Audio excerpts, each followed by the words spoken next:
नमस्कार दोस्तों, स्वागत है आपका मिथ स्टोरी में, जहां हम आपको ले चलते हैं उन कहानियों की दुनिया में जो आपके रोंगटे खड़े कर देंगी।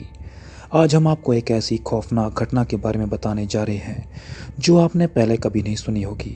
यह घटना इतनी डरावनी है कि इसे सुनने के बाद आपकी रातों की नींद उड़ सकती है। तो अगर आप तैयार हैं तो चलिए शुरू करते हैं। पंजाब का काला दरवाज़ा मामला। यह घटना पंजाब के एक छोटे से गांव मुगलपुरा की है। यह गांव अपने हरे भरे खेतों और शांत माहौल के लिए जाना जाता है। लेकिन 1980 के दशक में एक ऐसी घटना घटी जिसने पूरे गांव को हिलाकर रख दिया। गांव में एक पुराना हवेली थी जिसे काला दरवाज़ा हवेली के नाम से जाना जाता था। इस हवेली में कोई नहीं रहता था और यह लगभग खंडर बन चुकी थी। गांव वासियों का मानना था कि इस हवेली में भूतों का वास है। एक रात गांव के 3 दोस्त जगदीप, हरप्रीत, मंजीत हवेली में जाने का फैसला करते हैं। उनके दोस्तों ने उन्हें चुनौती दी थी कि वे रात भर हवेली में रुकें। तीनों दोस्तों ने इस चुनौती को स्वीकार किया और आधी रात के समय हवेली में प्रवेश किया। हवेली में प्रवेश करते ही तीनों दोस्तों को अजीब सी ठंडक महसूस हुई। हवेली के अंदर हर चीज़ धूल और जाले से ढकी हुई थी। वह एक बड़े हॉल में पहुंचे जहां एक पुराना काला दरवाज़ा था। इस दरवाजे के बारे में गांव में कई कहानियां प्रचलित थी। यह दरवाज़ा किसी दूसरी दुनिया का रास्ता है और इसे खोलना बहुत खतरनाक है। जगदीप ने दरवाज़ा खोलने का प्रयास किया। जैसे ही उसने दरवाजे को छुआ, एक जोरदार चीख सुनाई दी। तीनों दोस्त डर के मारे कांपने लगे। दरवाजे के पीछे से एक अदृश्य शक्ति ने उन्हें धक्का दिया और वे गिर गए। अचानक हवेली में तेज हवाएं चलने लगी और चारों ओर अंधेरा छा गया। तीनों दोस्त पूरी तरह से डर गए थे। उन्होंने देखा कि दरवाजे के पास एक काली छाया उभर रही थी। वो छाया धीरे धीरे एक महिला का रूप ले रही थी जिसकी आंखें लाल और बाल बिखरे हुए थे। उसने जोर से हंसते हुए कहा, तुमने मुझे जगा दिया है, अब तुम मेरी कैद में हो। तीनों दोस्तों ने वहां से भागने की कोशिश की, लेकिन दरवाज़ा अपने आप बंद हो गया। उन्हें एहसास हुआ कि वे फंस चुके हैं। कुछ देर बाद जब उन्होंने दोबारा दरवाजे की ओर देखा तो वो छाया गायब हो चुकी थी और हवेली फिर से शांत हो गई थी। उन्होंने किसी तरह दरवाज़ा खोला और बाहर निकलने में कामयाब हुए। अगले दिन सुबह जब वे गांव पहुंचे तो उन्होंने गांव वासियों को अपनी आप बीती सुनाई। गांव वासी भी इस घटना को सुनकर हैरान रह गए। गांव के बुजुर्गों ने बताया कि ये हवेली पहले एक जिम्मेदार की थी जिसने अपनी पत्नी को इस दरवाजे के पीछे कैद कर दिया था। वो महिला वहीं पर मर गई थी और उसकी आत्मा वहीं भटकती रहती थी। इस घटना के बाद काला दरवाज़ा हवेली को पूरी तरह से बंद कर दिया गया और वहां जाने की सख्त मनाही कर दी गई। गांव वासियों ने इस घटना को एक चेतावनी के रूप में लिया और इस हवेली से दूर रहने का फैसला किया। ये कहानी आज भी पंजाब के मुगलपुरा गांव में सुनाई जाती है और लोग इसे एक भूतिया घटना के रूप में याद करते हैं। ये अगली घटना नवी मुंबई का प्रेत बाधित फ्लैट। यह घटना 2012 की है जब एक युवा कपल आर्यन और पल्लवी अपने नए फ्लैट में शिफ्ट हुए थे। ये फ्लैट नवी मुंबई के एक पॉश इलाके में स्थित था। फ्लैट बहुत ही सुंदर था और दोनों ने बहुत उत्साह के साथ इसे सजाया था। शुरुआत में सब कुछ सामान्य था, लेकिन कुछ ही दिनों में अजीब घटनाएं होने लगी। आर्यन ने पहली बार कुछ अजीब महसूस किया जब वो रात में पानी पीने के लिए उठा। उसने देखा कि किचन की लाइट ऑन थी, जबकि वो खुद उसे ऑफ करके सोया था। उसे लगा कि शायद भूल हो गई होगी। कुछ दिनों बाद पल्लवी ने भी अजीब आवाज़ें सुननी शुरू कर दी। उसे अक्सर ऐसा लगता था कि कोई उसके कान में फुसफुसा रहा है। कभी कभी उसे किसी के रोने की आवाज़ें भी सुनाई देती थीं, लेकिन जब वो आर्यन को बताती तो आर्यन उसे सिर्फ एक वहम मानता। एक रात पल्लवी अपने बेडरूम में थी जब उसे ऐसा लगा कि कोई उसके बगल में बैठा है। उसने मुड़कर देखा, लेकिन वहाँ कोई नहीं था।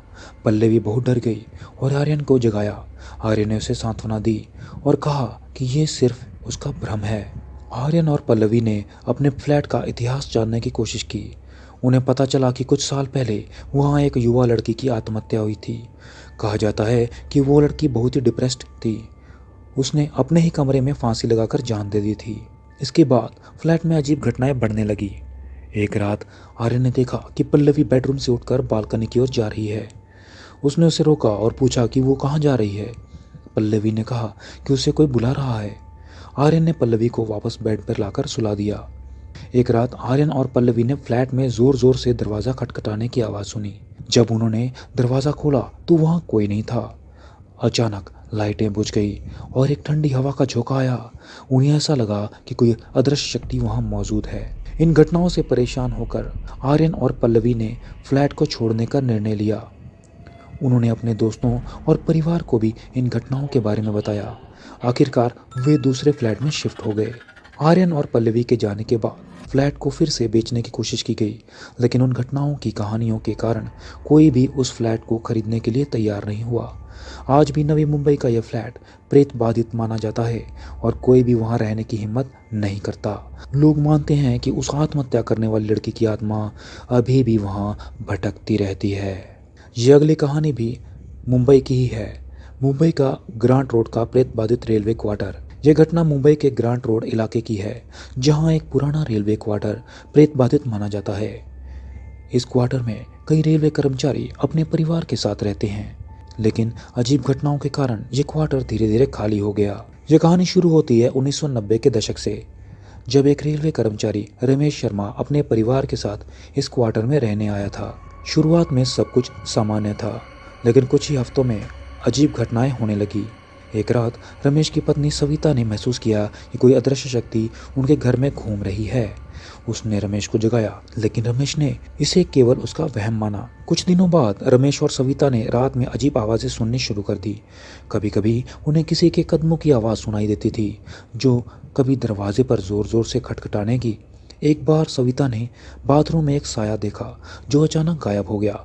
यह साया एक महिला का था जो सफ़ेद साड़ी में लिपटी हुई थी। रमेश ने अपने पड़ोसियों से इस क्वार्टर का इतिहास जानने की कोशिश की। उसे पता चला कि कुछ साल पहले वहां एक महिला ने आत्महत्या की थी। कहा जाता है कि वो महिला अपने पति के साथ झगड़े के बाद फांसी लगाकर मर गई थी। इस घटना के बाद से ही वहां अजीब घटनाएं होने लगी थी। रमेश और सविता के 2 बच्चे थे, जो भी इन घटनाओं से बहुत डरे हुए थे। एक रात उनके बेटे रोहन ने अपने कमरे में एक औरत को देखा जो उसके बिस्तर के पास खड़ी थी। रोहन जोर जोर से चिल्लाने लगा, जिससे रमेश और सविता वहां पहुंचे, लेकिन जब तक वे पहुंचे वो औरत गायब हो चुकी थी। इसके बाद क्वार्टर में अजीब घटनाएं बढ़ने लगीं। एक बार रमेश ने देखा कि रसोई के सभी बर्तन खुद ब खुद गिर गए। सविता ने महसूस किया कि कोई अदृश्य हाथ उसे छू रहा है। बच्चों ने भी कई बार उस औरत को देखा जो उन्हें डराने की कोशिश करती थी। इन घटनाओं से परेशान होकर रमेश ने क्वार्टर छोड़ने का निर्णय लिया।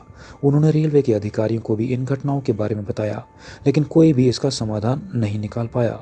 आखिरकार रमेश और उसका परिवार दूसरे क्वार्टर में शिफ्ट हो गए। रमेश के जाने के बाद कई और परिवार उस क्वार्टर में रहने आए, लेकिन सभी ने अजीब घटनाओं का अनुभव किया। आज भी ग्रांट रोड का ये रेलवे क्वार्टर प्रेत बाधित माना जाता है और वहाँ कोई भी रहने की हिम्मत नहीं करता। लोग मानते हैं कि उस आत्महत्या करने वाली महिला की आत्मा अभी भी वहाँ भटकती रहती है और शांति की तलाश में है। यह अगली कहानी है पंजाब के ही एक गांव की, जिसका नाम गिदड़वाहा है। पंजाब का प्रेत बाधित घर। गिदड़वाहा पंजाब का एक छोटा सा शहर है, जहाँ एक पुराने घर की प्रेत बाधित कहानियाँ मशहूर हैं। यह घर एक समय में एक संपन्न व्यापारी बलवंत सिंह का था। बलवंत सिंह अपने परिवार के साथ इस घर में रहता था, लेकिन अचानक उसकी रहस्यमयी मौत के बाद ये घर वीरान हो गया। इस घर में रहने वाले पहले परिवार के साथ अजीब घटनाएं शुरू हुई। एक रात जसवंत कौर, जो वहां अपने पति और 2 बच्चों के साथ रहती थी, ने महसूस किया कि कोई अदृश्य शक्ति उसे बिस्तर से खींच रही है। उसने अपने पति को जगाया, लेकिन वो कुछ नहीं देख पाया। जसवंत ने इसे बुरा सपना समझकर भूलने की कोशिश की। कुछ दिनों बाद जसवंत कौर और उसके परिवार ने घर में अजीब आवाज़ें सुननी शुरू की। रात के समय उन्हें किसी के रोने और चिल्लाने की आवाज़ें सुनाई देती थीं। घर के दरवाजे और खिड़कियां अपने आप खुलने और बंद होने लगीं। एक बार जसवंत के छोटे बेटे ने अपने कमरे में एक अजीब साया देखा जो अचानक गायब हो गया। जसवंत और उसके पति ने पड़ोसियों से इस घर का इतिहास जानने की कोशिश की। उन्हें पता चला कि बलवंत सिंह की रहस्यमय मौत के बाद से ही इस घर में अजीब घटनाएं होने लगी थी। कुछ लोग कहते हैं कि बलवंत सिंह की आत्मा अभी भी इस घर में भटकती है। जसवंत के बच्चे भी इन घटनाओं से बहुत डर गए थे। एक रात उसकी बेटी ने अपने बिस्तर के पास एक औरत को खड़ा देखा जो सफ़ेद साड़ी पहने हुए थी। वो औरत धीरे धीरे उसकी तरफ बढ़ रही थी। डर के मारे बेटी ज़ोर ज़ोर से चिल्लाने लगी। जसवंत और उसके पति वहां पहुंचे, लेकिन वो औरत गायब हो गई। इसके बाद घर में अजीब घटनाएं बढ़ने लगी। एक बार जसवंत ने देखा कि रसोई के सभी बर्तन खुद ब खुद गिर गए। उसके पति ने महसूस किया कि कोई अदृश्य हाथ उसे छू रहा है। बच्चों ने भी कई बार उस औरत को देखा जो उन्हें डराने की कोशिश करती थी। इन घटनाओं से परेशान होकर जसवंत और उसका परिवार ने घर छोड़ने का निर्णय लिया। उन्होंने इस घटना की जानकारी गांव के सरपंच को भी दी, लेकिन कोई भी इसका समाधान नहीं निकाल पाया। आखिरकार जसवंत का परिवार दूसरे गांव में शिफ्ट हो गया। जसवंत के जाने के बाद कई और परिवार उस घर में रहने आए, लेकिन सभी ने अजीब घटनाओं का अनुभव किया। आज भी गिद्धड़वाह का यह घर प्रेत बाधित माना जाता है। वहाँ कोई भी रहने की हिम्मत नहीं करता। लोग मानते हैं कि बलवंत सिंह की आत्मा अभी भी वहाँ भटकती रहती है और शांति की तलाश में है। राजस्थान की सबसे डरावनी जगह भानगढ़ किले की खौफनाक घटना। राजस्थान के अलवर जिले में स्थित भानगढ़ किला भारत के सबसे प्रेत बाधित स्थानों में से एक माना जाता है। यह किला 17वीं शताब्दी में राजा माधो सिंह ने बनवाया था, लेकिन इसके पीछे का एक रहस्य और खौफनाक कहानी छिपी हुई है। कहते हैं कि भानगढ़ किले की रानी रत्नावती की सुंदरता की चर्चा दूर दूर तक फैली हुई थी। एक तांत्रिक सिंधिया जो काले जादू का जानकार था, रानी रत्नावती पर मोहित हो गया। उसने रानी को पाने के लिए एक जादुई तेल का उपयोग किया, लेकिन रानी को उसकी चाल का पता चल गया और उसने तेल को एक पत्थर पर फेंक दिया। पत्थर तांत्रिक की तरफ लुढ़कता हुआ गया और उसकी मौत हो गई। मरते वक्त तांत्रिक ने भानगढ़ पर श्राप दिया कि यह किला, इसके निवासी कभी खुश नहीं रह पाएंगे और यहाँ हमेशा अंधेरा और खौफ छाया रहेगा। एक बार भानगढ़ के किले में एक स्थानीय टूर गाइड अपने ग्राहकों को किले की कहानियाँ सुना रहा था। शाम ढल चुकी थी और अंधेरा गहराने लगा था। तभी गाइड और उसके समूह ने किले के अंदर किसी के रोने और चीखने की आवाज़ें सुनी। गाइड ने सोचा कि शायद कोई उससे मजाक कर रहा है, लेकिन जब आवाज़ें तेज़ होती गई तो सभी डर गए और डर के मारे वहाँ से भाग खड़े हुए। एक अन्य घटना में दो दोस्तों ने रात के समय भानगढ़ किले में जाने का साहस किया। किले के अंदर पहुंचते ही उन्हें अजीब सी ठंडक महसूस हुई।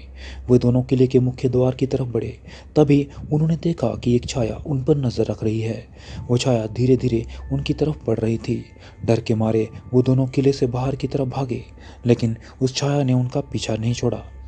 वे दोनों अंततः गांव वापस आ गए, लेकिन वो इस घटना के बाद बहुत दिनों तक सदमे में रहे। किले के आसपास के गांवों के लोग बताते हैं कि रात के समय किले के अंदर से अजीबोगरीब गतिविधियां होती हैं। कभी कभी किसी के हंसने की आवाज़ें आती हैं तो कभी किसी के रोने की। कुछ लोग बताते हैं कि उन्होंने किले के ऊपर से किसी को कूदते हुए देखा है, लेकिन जब वहां जाकर देखा तो कुछ भी नहीं मिला। भारतीय पुरातत्व सर्वेक्षण ASI ने भानगढ़ किले में सूर्यास्त के बाद प्रवेश पर पाबंदी लगा रखी है। ये पाबंदी इसलिए है क्योंकि कई लोग किले के अंदर रात बिताने की कोशिश कर चुके हैं और उनमें से कुछ कभी वापस नहीं लौटे। जो लौटे वो मानसिक रूप से बहुत परेशान थे और उन्होंने अजीब अजीब कहानियाँ सुनी हैं। भानगढ़ किला आज भी एक रहस्यमय और खौफनाक स्थान माना जाता है। वहाँ जाने वाले लोग दिन में भी एक अनजाना डर महसूस करते हैं। स्थानीय लोग मानते हैं कि तांत्रिक सिंधिया का श्राप आज भी किले पर है और वहाँ की आत्माएं शांति की तलाश में भटक रही हैं। इसलिए लोग सूर्यास्त के बाद वहाँ जाने से बचते हैं और इस किले को भारत के सबसे प्रेत बाधित स्थानों में से एक मानते हैं। तो दोस्तों, यह थी आज की खौफनाक कहानियाँ। अगर आपको यह कहानियाँ पसंद आई हों और आप ऐसे ही और भी रोमांचक डरावनी कहानियों को सुनना चाहते हैं तो हमारे चैनल मिथ स्टोरी को सब्सक्राइब करना ना भूलें। वीडियो को लाइक करें, शेयर करें और कमेंट में बताएं कि आपको यह कहानियाँ कैसी लगी। अगली बार हम एक और डरावनी कहानी लेकर आएंगे। तब तक के लिए सुरक्षित रहें और ध्यान रखें, कभी कभी अंधेरे में वो होता है जो हमें दिखाई नहीं देता।